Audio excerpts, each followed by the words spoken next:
Hi everyone, my name is Ryan Lujan and I'm going to discuss the chapter on attitudes, functions, and consequences. Our textbook suggests there are factors that moderate the attitude-behavior relationship, and one key factor is characteristics of the person. Additionally, there are two moderating factors, which are self-monitoring and direct experience. Today I'm going to talk about self-monitoring. According to our textbook, self-monitoring refers to the degree to which individuals are concerned with displaying appropriateness of behavior within a situation. There are high self-monitors and low self-monitors, and it's important to be aware of differences as both have different effects on the attitude-behavior relationship. High self-monitors monitor the public appearance of self which they display in a social setting. Low self-monitors, on the other hand, are less concerned with fitting into a social situation or even displaying socially correct behavior in that situation.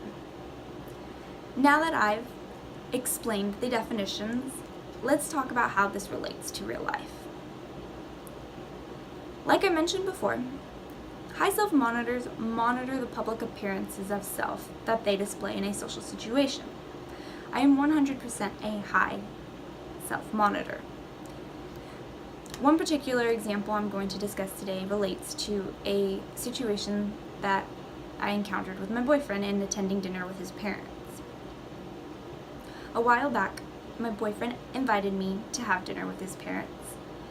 I had been over to his house several times and eaten dinner with his family on several occasions and never put up hesitation or even reluctance. However, on this occasion I did. What was different about this particular occasion is that I was just coming from a test that I had been taking at school, and he and his family were coming from a formal event in formal attire. But after becoming familiar with the concept of self-monitoring, I now realize the reason I thought this way is because I am a high self-monitor. That being said, I will now discuss the implications of being a high self-monitor as it relates to the experience I just discussed. First, I always feel the need to know as much detail about a social setting or situation that I'm about to walk into. I feel important to be aware of how to dress, what to say, what not to say, how to act or not act. Additionally, our textbook mentions that high self-monitors exhibit less attitude behavior consistency than do low self-monitors. I think this is extremely true and even noticeable in the experience that I just discussed.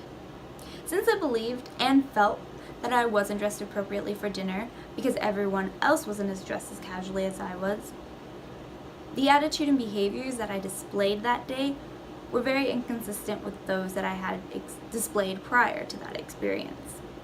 Ultimately, the concepts of self-monitoring and high and low self-monitoring can be seen in all facets of life. For example, when I know I'll be giving a presentation in class, I like to dress up that day. This alone demonstrates how easy it is for self-monitoring to take place. High self-monitors are very aware of social settings and what is and isn't considered to be appropriate. In summary, there are key factors that moderate attitude-behavior relationship. Self-monitoring is a key factor, and it is the degree to which individuals are concerned with displaying appropriate behavior in a social setting.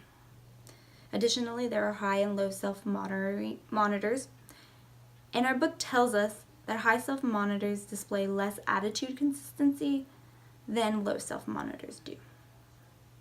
Thank you for watching my presentation.